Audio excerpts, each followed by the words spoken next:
बारिश के दिन थे। ठंड का आलम था। कुदरत ने अपनी हरी मखमली चादर ओढ़ी थी। सांसों की महक जैसी इतर की तरह बारिश का घना धुआं छाया था। कुदरत की इस खूबसूरत जादू ने सब पर एक घना असर छोड़ा था।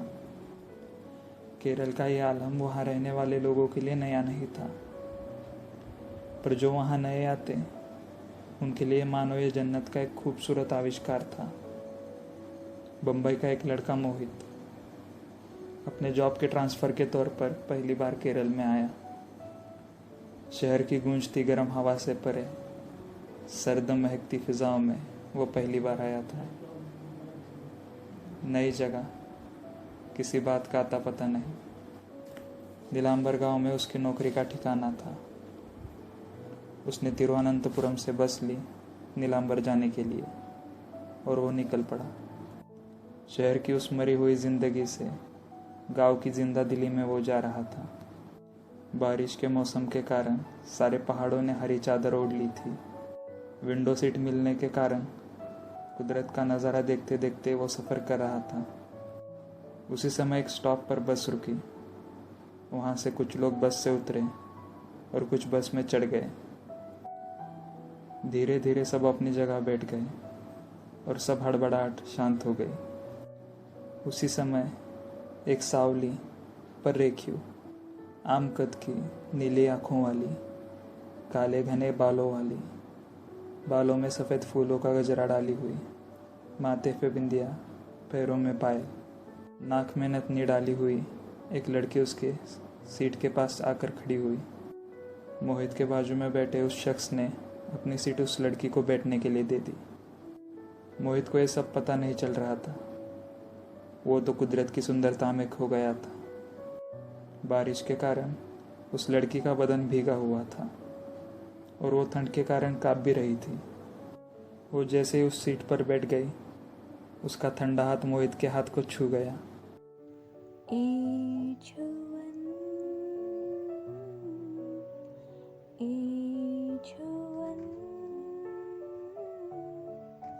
जैसे हो जादू, जैसे हो जादू। उस लड़की ने अपना हाथ संवारा, पर उस ठंडी छुअन के कारण मोहित ने उसकी तरफ देखा। वो लड़की ठंड के कारण सहमी हुई बैठी थी। उसकी निगाहें एक ही जगह टिकी हुई थी। मोहित को लगा खिड़की खुली होने के कारण ठंडी हवाएं आ रही है और उसे ज़्यादा ही ठंड लग रही है। मोहित ने खिड़की बंद की। उस लड़की का कपकपाना थोड़ा कम हुआ। मोहित चोरी छुपे उसकी तरफ देख रहा था, पर उस लड़की की आंखें एक ही जगह टिकी थी। उस लड़की की नीली आंखें स्थिरता के कारण असीम सुंदरता बरसा रही थी। मोहित उससे बात करने ही वाला था, पर उसी समय बस रुक गई और उस लड़की की सहेलियां उसके पास आ गई और वो लड़की उनके साथ उतर गई। वो लड़की तो उतर गई बस से, पर उसकी सुंदरता मोहित के मन में बस गई। ये क्या हुआ, कैसी छुअन थी, छुअन में उसकी मुझे भिगो दिया। आगे का पूरा सफ़र वो उसी के बारे में सोचता रहा। नौकरी के ठिकाने पर पहुंचा। काम पूरा करके शाम की बस से वापस तिरुवनंतपुरम आ गया। अब तिरुवनंतपुरम से नीलांबर बस से सफ़र करना उसका रोज़ का हो गया था। वो हर रोज़ वो लड़की फिर से दिख जाए ऐसे सोचता था। कुछ दिन ऐसे ही बीत गए। एक दिन सफ़र के दौरान वो लड़की फिर से बस में आ गई, पर पीछे जाके बैठ गई। अब मोहित से रहा नहीं जा रहा था। वो हल्के हल्के पीछे मुड़ के उसकी तरफ देख रहा था, पर वो लड़की अपने पलके झुका कर बैठी थी। सफ़र कब ख़त्म हुआ पता भी नहीं चला। अगले स्टॉप पर वो लड़की अपने सहेलियों के साथ उतर गई। अब मोहित थोड़ा बेचैन सा हो रहा था। अगले ही दिन उस सफ़र के दौरान मोहित बस में चढ़ गया और अंदर आते ही जो देखा मानो उसकी बेचैनी छूमंतर हो गई। वो लड़की उस बस में पहले से ही मौजूद थी, पर इस बार विंडो सीट पर वो बैठी थी। और बाजू की सीट खाली थी। मोहित मौका न गंवाते हुए उसके बाजू में जाके बैठ गया। वो विंडो के पास बैठकर ठंडी फिजाएं महसूस कर रही थी और बाद में पलके झुकाकर फिर से बैठ गई। और मोहित उसे चोरी छुपे ताड़े ही जा रहा था। फिर से वो लड़की अपना एक हाथ बाहर निकालकर बारिश की ठंडी बूंदों का मज़ा ले रही थी। ये आलम उस लड़की की सुंदरता में अधिक बढ़ोतरी कर रहा था। मोहित ने आज कुछ भी हो जाए उस लड़की से बात करने का ठान लिया था। बात करने की पहल भी उसी ने ही की। कितना सुंदर नज़ारा है ना बारिश का, मोहित बोला। मोहित के शब्द सुनते ही उस लड़की ने जल्दी से अपना हाथ अंदर ले लिया। इसी के दौरान पहली बार उस लड़की ने मोहित की तरफ अपनी आंखें की। उसकी एक नज़र पड़ते ही मोहित उसकी सुंदरता में खो गया। नैनों से जब लड़े नयन, नैनों से जब लड़े नयन,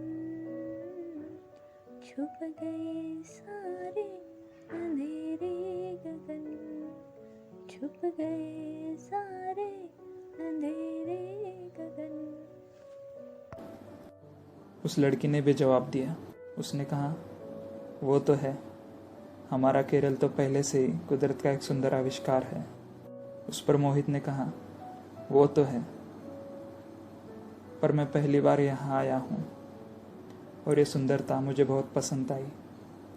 ये सब वो उसकी तरफ देखते हुए कह रहा था, पर वो थी कि अपनी पलकें झुका कर ही बैठी थी। मोहित को लगा शायद अनजान होने के कारण वो ऐसे कर रही होगी। मोहित ने उससे पहचान बनाने की सोची। उसने उसे अपने बारे में बता दिया और उस लड़की से उसका नाम पूछा। उस लड़की ने नज़रें झुका कर ही अपना नाम बताया। मेरा नाम राधा है, मोहित ने कहा। जितनी सुंदर आपकी आंखें हैं उतना ही सुंदर आपका नाम भी। ये बात सुनकर राधा हल्की सी शर्माई और उतने में ही मोहित का स्टॉप आ गया और वो उतर गया। उतरते समय उसने कहा, चलो राधा, कल मिलते हैं, और वो बस से उतर गया। फिर अगले ही दिन वो बस में आया, पर आज राधा नहीं थी। मानो मोहित उदास सा हो गया।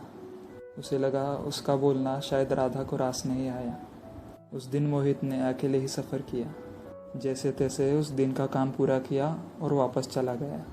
अगले दिन फिर से बस में चढ़ा और इधर उधर देखने लगा। थोड़ा सा पीछे उसे राधा दिखाई दी। राधा को देखते ही मोहित के जान में जान आ गई। वो खुश हुआ और उसकी तरफ जाने लगा। आज बस में भीड़ भी बहुत थी। एडजस्ट करते करते वो राधा के पास जाकर खड़ा हो गया। उसने आते हुए देखा। अरे राधा। वो बहुत खुश हुआ और उसके बाजू में जाके खड़ा हो गया, पर उस समय उसकी नज़रें फिर से झुकी हुई थी। उसने सोचा आज राधा खुद से बात करेगी, पर ऐसा कुछ नहीं हुआ। उस दिन कुछ बातचीत नहीं हुई। मोहित का स्टॉप आ गया और बस से वो उतरने लगा। उतरते समय उसने राधा को मुड़ के देखा, पर अभी भी राधा नीचे पलके झुकाए बैठी थी। उसे राधा का ये बर्ताव अच्छा नहीं लगा। उसे थोड़ा गुस्सा आया और वो बस से उतर गया। उस दिन मोहित पूरा दिन राधा के इस बर्ताव के बारे में ही सोच रहा था। फिर अगले दिन उनकी बस में फिर से मुलाकात हो गई। इस बार मोहित ने बातचीत शुरू की और उसके बोलने के बाद राधा भी बेझिझक उससे बातें करने लगी। राधा ने मोहित को अपने करंट एजुकेशन के बारे में बताया। बहुत देर तक बातें होती रही। इस बार राधा मोहित की तरफ अपनी नज़रें करके बात कर रही थी, पर उसकी नज़रें एक जगह टिक नहीं रही थी, हमेशा इधर उधर हो रही थी। मोहित को कुछ समझ नहीं आया।